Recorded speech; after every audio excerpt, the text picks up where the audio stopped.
ये बात है उन दिनों की जब मैं एक शहर में रहता था और मेरा एक सबसे अच्छा मित्र दूसरे शहर में। हम दोनों भले ही एक दूसरे से अलग अलग शहरों में रहते थे, लेकिन हमारी पैरानॉर्मल चीजों को जानने की क्यूरियोसिटी बिल्कुल एक जैसी थी। इसका अंदाजा आप इस बात से लगा सकते हैं कि हम जब भी मिलते थे, हमारी पूरी रात किसी पब, मॉल या किसी पब्लिक प्लेस पर नहीं, बल्कि जंगल, सुनसान रास्तों और ऐसी ही जगहों पर बीतती थी जहां आमतौर पर लोग रात के समय जाना पसंद नहीं करते हैं। तो चलिए आपको रूबरू कराते हैं एक ऐसी ही सच्ची घटना से जो हमारे साथ तब बीती जब हम एक रात गए शहर से कुछ दूर एक ऐसी जगह पर जहां पर मान्यता है कि वहां रोज अश्वत्थामा आता है। जी हां, ये घटना है सन 2017 की, जब मैं अपने मित्र के यहां गया हुआ था और अचानक रात में बैठे बैठे हमारा प्लान बना कहीं घूमने जाने का। हमने जल्दी से डिनर फिनिश किया और मैंने कार स्टार्ट की और चल दिए उसी जगह की तरफ। इस समय वक्त हुआ होगा करीब रात के 1 बजे के आसपास। शहर का हाईवे खत्म हो चुका था और अब हम आ चुके थे एक सुनसान रोड पर। ये एक काली रात थी। कार की हेडलाइट 1 सेकंड के लिए भी ऑफ करने पर चारों तरफ घनघोर अंधेरा छा जाता था। मेरा सारा ध्यान रोड पर था। अचानक हमें दूर कुछ रोशनी दिखाई दी तो हम समझ गए कि हमारी मंजिल करीब ही है। कुछ देर चलने के बाद हमें एक मंदिर दिखाई दिया और हम दोनों कार से निकलकर मंदिर के एंट्री गेट की तरफ गए। गेट पर ताला लगा हुआ था और आसपास सन्नाटा छाया हुआ था। हम गेट के पास ही थे कि तभी वहां रहने वाले स्ट्रीट डॉग्स ने हम पर भौंकना शुरू कर दिया। उनके भौंकने की आवाज उस सन्नाटे को चीरती हुई कानों में गूंज रही थी। उनके भौंकने की वजह से हम लोगों ने वहां से निकलने का फैसला किया और चल दिए उस घाट की तरफ जहां मान्यता है कि अश्वत्थामा उसी घाट से इस मंदिर में पूजा करने के लिए जल लेकर आता था। और इस घटना का असली रोमांच शुरू हुआ वहां पहुंचने के बाद। जैसे जैसे हमारी कार उस मंदिर से निकलकर घाट की तरफ जा रही थी, वैसे वैसे मेरे मित्र को महसूस हो रहा था कि आवारा जानवर रोड से गायब होते जा रहे हैं। मैंने भी ध्यान दिया तो पाया कि रोड पर घूमने वाले कुत्ते, बिल्ली, गाय वगैरह सब तरह के जानवर रोड से ओझल होते जा रहे थे। खैर, हमारी कार उस घाट तक पहुंच चुकी थी और कार रोकने के बाद मित्र ने मुझे कार वापस जाने वाली रोड की तरफ घुमाकर पार्क करने को कहा। उसके इस तरह की बातों के कारण कुछ डर मेरे अंदर भी आ चुका था।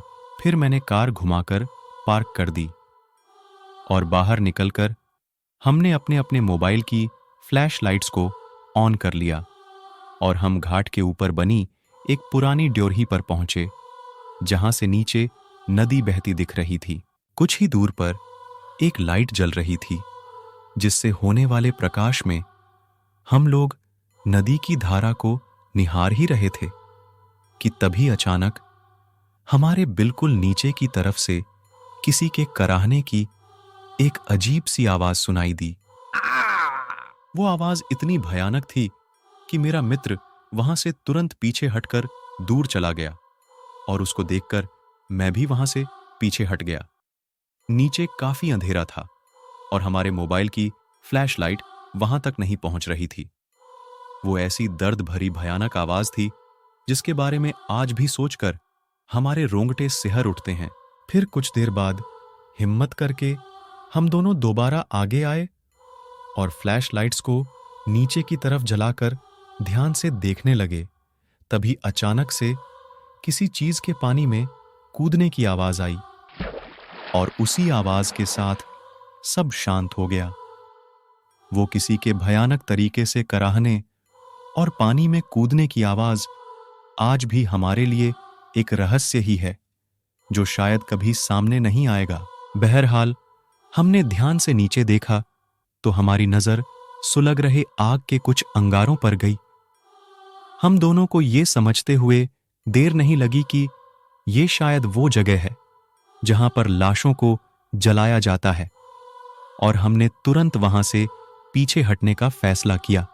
अब हम उस जगह से कुछ दूरी पर आ गए थे और हमने इधर उधर देखा तो कुछ ही दूरी पर मंदिर की आकृति जैसा एक प्राचीन काल का खंडहर दिखाई दिया। पास जाने पर मैं उसके अंदर जाने लगा तो मित्र तुरंत मेरा हाथ बाहर की तरफ खींचते हुए बोला कि ऐसी जगहों पर रात में जाना बिल्कुल भी ठीक नहीं है। मैं उसकी बात सुनकर एक पल के लिए रुका, लेकिन फिर उसकी बात को अनसुना करते हुए खंडहर के अंदर कदम रख दिया। अंदर कदम रखते ही मेरे सांसें रुक सी गईं और मुझे एहसास हुआ कि आज मैंने शायद अपने जीवन की आखिरी गलती कर दी है। मैंने जो देखा वो सुनकर आपके भी पैरों तले जमीन खिसक जाएगी। वहां पर मेरे सामने दोनों हाथ फैलाए हुए सफेद पोशाक में कोई था जो मेरी ही तरफ देखकर जोर जोर से चिल्ला रहा था। उसका पूरा शरीर तो अपनी जगह पर था, लेकिन सिर की जगह पर सिर्फ और सिर्फ अंधेरा ही अंधेरा था। मैं जैसे पत्थर का होकर जम सा गया था। भागना तो बहुत दूर, मैं हिल तक नहीं पा रहा था। मैंने तो सोच लिया था कि आज मेरा आखिरी दिन है, लेकिन तभी पता नहीं कहां से मुझे अपने ऊपर पानी की कुछ बूंदें महसूस हुईं। पानी की बूंदें महसूस होते ही जैसे ही मैं अपने होश में आया तो सामने ना वो सफेद पोशाक वाला इंसान था। वैसे वो इंसान तो नहीं था, पर जो भी था अब ना वो वहां पर था और ना उसकी चीखें सुनाई दे रही थीं। मैं तुरंत वहां से बाहर भागा और बाहर आते ही देखा तो मित्र के साथ साधु के भेष में एक व्यक्ति था और उनके हाथ में एक लोटा या कलश जैसा कुछ था। मुझे समझते देर नहीं लगी कि अभी अभी जो पानी की बूंदें मैंने अपने ऊपर महसूस की थीं, वो कोई साधारण पानी नहीं बल्कि कोई पवित्र जल था। मैं मन ही मन सोच ही रहा था, तभी मेरा मित्र मुझ पर ऐसे फूटा जैसे वो कोई दोस्त कम और दुश्मन ज्यादा हो, और मुझे खींचकर कार की तरफ ले जाने लगा। मैं उस साधु को धन्यवाद देने के लिए जैसे ही पीछे घूमा, वहां का नजारा देखकर हम दोनों का हलक सूख गया। हमारे पीछे अब कोई भी नहीं था। हम दोनों बिना एक सेकंड बर्बाद किए तुरंत कार में बैठे। चूंकि अब मेरे हाथ पैर ऐसे कांप रहे थे जैसे माइनस टेम्परेचर में किसी की हड्डियां कांपती हैं। मैं ड्राइवर सीट के बगल में बैठा और मित्र ने कार स्टार्ट कर सीधे घर पहुंचकर ही ब्रेक लगाई।